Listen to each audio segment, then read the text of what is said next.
تو محقق اور یقینی ہو جائے، یقینی ہو جائے۔ اللہ تبارک و تعالیٰ فرماتا ہے وَمِنْ حَيْثُ خَرَجْتَ فَوَلِّ وَجْهَكَ شَطْرَ الْمَسْجِدِ الْحَرَامِ، ہم آیت نمبر 150 پڑھ رہے ہیں۔ اور جہاں کہیں سے آپ سفر پر چل پڑو، نکل پڑو، فولی وجہ کا، پس اپنے چہرے کو پھیر دو شطر المسجد الحرام، مسجد حرام کی طرف۔ وحیث ما کنتم فولوا وجوہکم شطرہ، وحیث ما کنتم، اور جہاں کہیں بھی تم ہو، اب عام مسلمانوں سے خطاب ہو رہا، یعنی پہلے اللہ کے رسول صلی اللہ علیہ وآلہ وسلم سے خطاب فرمائے، کیونکہ دین کی اصل وہی ہے جو مصطفیٰ کرے۔ تو جب اللہ تبارک و تعالیٰ کو دین کا کوئی حصہ نافذ کرنا چاہتا ہے، ایک اہم حصہ، تو ڈائریکٹ مسلمانوں کو حکم دینے کی بجائے پہلے اپنے محبوب سے کہہ رہا ہے کہ محبوب آپ پلٹ جائیے، اس کے بعد مسلمانوں سے کہہ رہا ہے کہ تم بھی پلٹ جاؤ، تم بھی پلٹ جاؤ، بعد میں ان کو حکم دے رہا ہے، یعنی ان کا عمل اتباع مصطفیٰ میں ہو، نبی اکرم صلی اللہ علیہ وآلہ وسلم کی اتباع میں ہو۔ وحیث ما کنتم فولوا وجوہکم شطرہ، وحیث ما کنتم، اور جہاں کہیں بھی تم ہو اے مسلمانوں، جہاں کہیں بھی ہو، سفر میں ہو، حضر میں ہو، شہر میں ہو، گاؤں میں ہو، جس مقام پر ہو، فولوا وجوہکم، پس پھیر دو تم اپنے چہروں کو، شطرہ، اسی کی طرف، یعنی مسجد حرام کی طرف۔ کیوں؟ لئلا یکون للناس علیکم حجہ، تاکہ لوگ کے پاس، لئلا یکون، تاکہ نہ ہو لوگ کے پاس، للناس علیکم حجہ، لوگوں کی تائید میں تمہارے خلاف کوئی دلیل، حجت، لوگ کے پاس تمہارے خلاف کوئی حجت اور دلیل باقی نہ رہے۔ اس پر امام نصفی رحمۃ اللہ علیہ لکھتے ہیں لئلا یکون حجتا لأحد من الیہود الا المعاندین منہم، جی کسی کے پاس کوئی دلیل باقی نہ رہ جائے، سب کے سب، سارے کے سارے مسلمان ایک رخ پر ہو جائے، الا الذین ظلموا منہم، امام نصفی جو فرمائے وہ ابھی میں پڑھنے والا ہوں، تاکہ لوگ کے پاس تمہارے خلاف، لوگ یعنی مشرکین ہے، یہود ہے، نصارہ ہے، مسلمانوں کے علاوہ جو کوئی ہے، سب ملا کر، تاکہ لوگ کے پاس تمہارے خلاف کوئی حجت باقی نہ رہے، الا الذین ظلموا منہم، سوائے ان کے کہ جو ان میں سے ظالم لوگ ہیں، جو ظالم لوگ ہیں وہ تو اپنا ظلم کریں گے ہی، لیکن دلیل کے ساتھ کوئی تم پر اعتراض نہ کر سکے۔ امام نصفی رحمۃ اللہ علیہ فرماتے ہیں لئلا یکون حجتا لأحد من الیہود الا المعاندین منہم، تاکہ یہود میں سے کسی کے پاس کوئی دلیل باقی نہ رہ جائے، تمہارے خلاف کوئی حجت باقی نہ رہ جائے، سوائے ظالمین کے، ضدی لوگ کے۔ وہ کون ضدی لوگ ہیں؟ القائلین ما ترک قبلتنا الى الكعبة الا میلا الى دین قومه، جو ظالم یہودی تھے ان کا معاملہ کیا تھا؟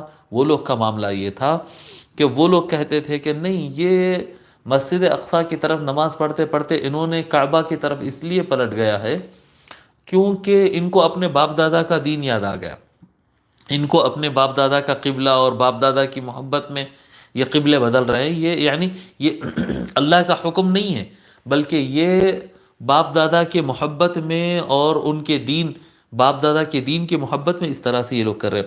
وَحُبًّا لِبَلَدِهِ، ان کو اپنے وطن سے محبت یاد آ گئی، اس لیے پلٹ رہے ہیں۔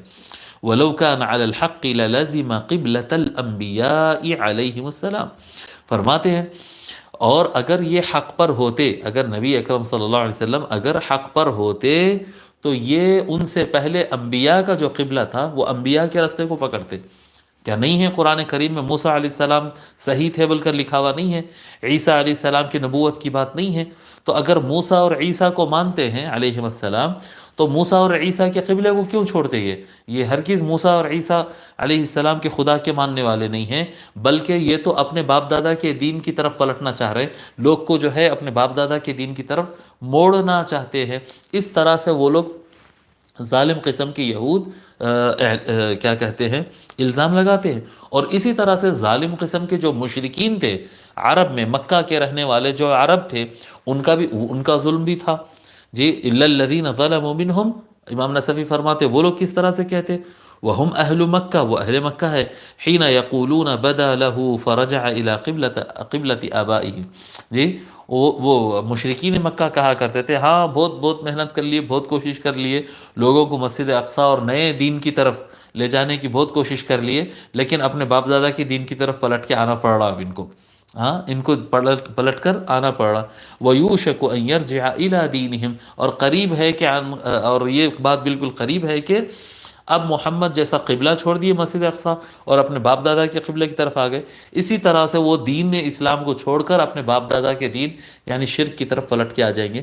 ظالم لوگ اس طرح کی باتیں تو کرتے ہی رہیں گے اور کرتے ہی، مگر ہم نے اے محبوب صلی اللہ علیہ وآلہ وسلم، ہم نے آپ کو ایک ایسے قبلے کی طرف پھیر دیا ہے، اور تم سب اے مسلمانوں ان کی اتباع میں اس قبلے کی طرف پلٹ جاؤ کہ اب لوگ کے پاس کوئی حجت باقی نہ رہے۔ آپ سوال کریں گے کہ بھئی حجت باقی نہ رہے، سامنے والے کے پاس دلیل باقی نہ رہے، وہ کس طرح سے باقی نہیں رہتی ہے؟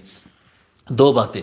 بات نمبر ایک یہ ہے کہ اللہ تبارک و تعالی حضور صلی اللہ علیہ وآلہ وسلم کی صفت اور ان کی خصوصیتوں میں کتابوں کے اندر، تورات میں، انجیل میں اور سابقہ امت میں جتنے کتابیں آئے ہیں، انبیاء کی زبانوں سے یہ بشارتیں دی گئی کہ سب سے آخری نبی جو ہوں گے وہ دو قبلے والے ہوں گے، وہ دو قبلے والے ہوں گے۔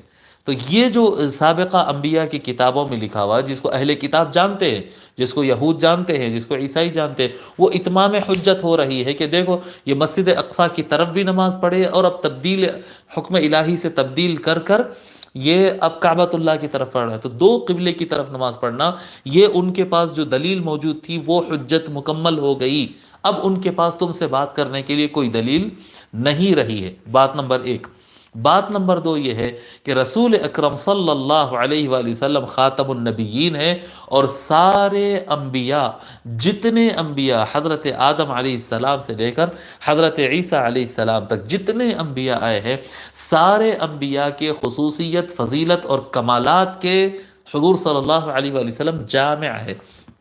تو معاملہ اس طرح سے ہے کہ اللہ تبارک و تعالی جب حضرت آدم علیہ السلام کو زمین پر اتارا تو حضرت آدم علیہ السلام خانہ کعبہ کی بنیاد رکھے، اور پھر وہی کعبے کی طرف حضرت آدم علیہ السلام، شیت علیہ السلام، ادریس علیہ السلام، ہود علیہ السلام اور صالح علیہ السلام، اور جو ہے ابراہیم علیہ السلام، اور یہ سارے انبیاء اس طرف نماز پڑھتے رہے۔ نوح علیہ السلام، اسماعیل علیہ السلام، سب اسی طرف نماز پڑھتے رہے، نماز سب کے سب اس کی طرف نماز پڑھتے رہے۔ اس کے بعد قبلے کی تحویل ہو گئی، اور قبلے کو مسجد اقصیٰ کی طرف پھیر دیا گیا، اور پھر وہاں پر جو ہے اس قبلے کی طرف حضرت موسیٰ علیہ السلام اور داود علیہ السلام، اب دیکھیں آپ، انبیاء کی ایک بڑی جماعت ہے جو کعبۃ اللہ کی طرف نماز پڑھتے رہی۔ اب اس کے بعد پھر بنو اسرائیل میں حضرت موسیٰ علیہ السلام، داود علیہ السلام، سلیمان علیہ السلام، عیسیٰ علیہ السلام، زکریا علیہ السلام، یحییٰ علیہ السلام، انبیاء کی ایک بڑی جماعت ہے جو مسجد اقصیٰ کی طرف نماز پڑھتے رہی۔ تو انبیاء کی ایک بڑی جماعت ہے جن کا قبلہ کعبۃ اللہ ہے، اور انبیاء کی ایک بڑی جماعت ہے جن کا کعبہ مسجد اقصیٰ ہے، اور اصل میں کعبہ اور اصل میں قبلہ جو ہے وہ کعبۃ اللہ، پہلا قبلہ تو وہی تھا، پہلا قبلہ تو وہی تھا، لیکن انبیاء علیہ السلام کی ایک بڑی جماعت کو یہ قبلہ دیا گیا، اور انبیاء علیہ السلام کے ایک بڑی جماعت کو یہ قبلہ دیا گیا، اور حضور صلی اللہ علیہ وآلہ وسلم جامع القبلتین ہوئے کہ ایک قبلے کی طرف آقا صلی اللہ علیہ وسلم مسجد اقصیٰ کی طرف بھی نمازیں ادا کیے ہیں، اور اللہ کے حکم سے پھر اصل پہلے قبلے کی طرف پلٹ کر کعبۃ اللہ کی طرف بھی نماز پڑھے ہیں۔ تو جس قبلے کی طرف حضرت موسیٰ، عیسیٰ، زکریا، یحییٰ اور دیگر انبیاء علیہ السلام نماز پڑھتے تھے، حضور صلی اللہ علیہ وآلہ وسلم اس قبلے کی طرف بھی نماز پڑھ کر وہ سارے انبیاء کی رسالت کے اور ان کی کتابوں کی اور ان کی شرائع کی اور ان کے دین اور ان کی دعوت کی تصدیق کر دی ہے۔ ان کے اس طرف نماز پڑھ کر کہ موسیٰ علیہ السلام حق پر ہے، عیسیٰ علیہ السلام پر حق پر ہے، زکریا حق پر ہے، داود حق پر ہے، سلیمان حق پر ہے، یحییٰ حق پر ہے، ان کے کتابوں کی، ان کی شریعتوں کی، ان کی تصدیق فرما دیے کہ ہم یہ انبیاء کے منکر نہیں بلکہ ان کی تصدیق کرنے والے ہیں۔ اور اس طرف نماز پڑھ کر یہ بھی ثابت کر دیے ہیں کہ ابو الانبیاء جو ہے حضرت ابراہیم علیہ السلام، اور آدم ثانی جن کو کہتے ہیں، نوح علیہ السلام ہے اور آدم علیہ السلام ہے، یہ بھی برحق ہے۔ تو حضور اکرم صلی اللہ علیہ وآلہ وسلم کی ذات مبارکہ جو ہے وہ تمام انبیاء اور رسول کی تصدیق کرنے والے اور ان کے فضائل اور کمالات کی جامع بنا دی گئی۔ یہ کیا کہتے ہیں اب اس کے بعد کوئی حجت باقی نہیں رہے. کوئی کہے نا کہ نہیں یہ موسیٰ کے نہیں ماننے والے تھے، ہم تو موسیٰ کے ماننے والے ہیں علیہ السلام، اور یہ موسیٰ علیہ السلام کا انکار کرنے والے، ہم ان کی بات نہیں مانتے. نہیں نہیں، وہ تو موسیٰ علیہ السلام کو مانتے بھی ہیں، موسیٰ علیہ السلام کے نبی ہونے کی تصدیق بھی کرتے ہیں. قرآن کریم میں تورات کے ہدایت اور نور ہونے کا ذکر بھی موجود ہے، اور اس طرف نماز بھی پڑھے ہیں جدھر موسیٰ علیہ السلام. تو یہ حضور صلی اللہ علیہ وآلہ وسلم کا دونوں رخ پر نماز پڑھنا، یہ مسجد اقصیٰ کی طرف نماز پڑھنا، یہ بنو اسرائیل کو لاجواب کر دینا تھا. اور اس کے بعد دوسرے قبلے کی طرف، اصل قبلہ جو کعبۃ اللہ ہے، اس کی طرف واپس پلٹ جانا، وہ ثبوت کیا کہتے ہیں مکمل ہو گیا جو سابقہ انبیاء دیتے آئے کہ نبی آخر الزمان دو قبلے والے ہوں گے، جی قبلتین والے ہوں گے. وہ حجت مکمل ہو گئی. اب اس کے بعد جتنے جو حجتیں جو ہم ذکر کیے کہ یہود یہ ضد کرتے رہیں گے، مشرکین وہ ضد کرتے رہیں گے، اب یہ ظالم لوگ ہیں، ان کے منہ میں زبان ہے اور یہ کہتے رہیں گے، ان کے کہنے کا کوئی اعتبار نہیں ہے، دلیل تو اب کسی کے پاس بچی نہیں ہے. فلا تخشوہم واخشونی. اللہ تبارک و تعالیٰ فرماتا ہے پس ان سے نہ ڈرو اور مجھ سے ڈرو. اے ایمان والو، اب تمہاری حجت مکمل ہو گئی، اب سامنے والوں کے پاس کوئی حجت باقی نہیں رہی ہے. اب وہ ظالم لوگ جو کہتے ہیں وہ تو کہتے رہیں گے، پس تم ان سے نہ ڈرو. فلا، پس نہیں، تخشوہم، ان سے مت ڈرا کرو. فلا تخشوہم، پس ان سے مت ڈرا کرو. وخشونی، اور تم مجھ سے ڈرا کرو. خشیت اور خوف میں فرق ہے. خوف کا لفظ زیادہ عام ہے، خشیت الگ ہے. خوف کیا رہتا ہے کہ کسی چیز کا ڈر رہتا ہے کہ شیر ہے کتر کے کھا جائے گا، سانپ ہے ڈس لے گا، جی اس طرح سے، یعنی کسی بھی چیز سے ڈر یہ ہوتا ہے. خشیت میں کیا ہوتا ہے کہ سامنے والا شاید لوچے گا، کترے گا، جان لے گا، چھین لے گا، یہ اس چیز کا ڈر نہیں ہے، لیکن اس کی عظمت اور جلال کی وجہ سے جو ہیبت طاری ہوتی ہے اس کو خشیت کہتے ہیں. جیسا آپ کسی بڑے بادشاہ کے سامنے کھڑے ہو گئے تو ہیبت میں آ جاتے ہیں. جی آپ دیکھیں ایک عام آدمی کوئی بڑے اسٹیج پر ایک 5,000 آدمی سامنے ہیں، 10,000 آدمی سامنے ہیں اور مائک پر آپ کو اچانک کھڑا کر دیا جائے، ایک ایسے آدمی کو جو مائک پر کھڑا نہیں ہوتا تو اس کو مائک فیئر کہتے ہیں، اسٹیج فیئر کہتے ہیں. وہ کھڑا ہو کر وہ ہلنے لگتا ہے، کانپنے لگتا ہے، حالانکہ اس کو معلوم ہے کہ یہ مجمع کترے گا نہیں، یہ مارے گا نہیں، اور اگر کچھ اونچ نیچ بھی ہو جائے تو کوئی نقصان ہونے والا نہیں ہے. اس کے باوجود جب اتنے مجمع کو دیکھتے ہیں تو ایک ہیبت طاری ہو جاتی ہے. تو یہ سامنے والے کے جلال، رعب اور اس کی عظمت کی وجہ سے جو ہیبت طاری ہوتی ہے اس کو خشیت کہتے ہیں.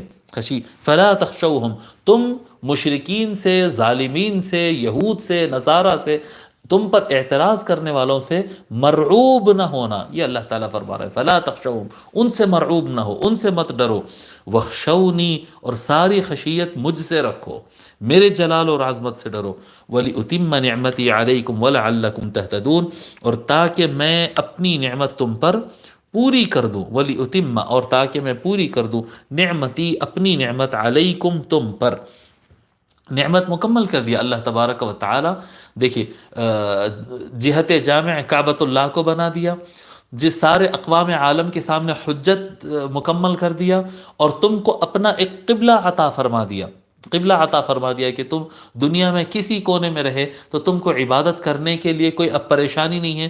تم پر اللہ تبارک و تعالی کیا کہتے ہیں حجت مکمل کر دیا، شریعت مکمل کر دیا، نبی عطا کر دیا، قبلے کا رخ عطا کر دیا، اور اپنی خشیت کا حکم فرمایا، اور ساتھ میں فرمایا کہ مجھ سے ڈرا کرو.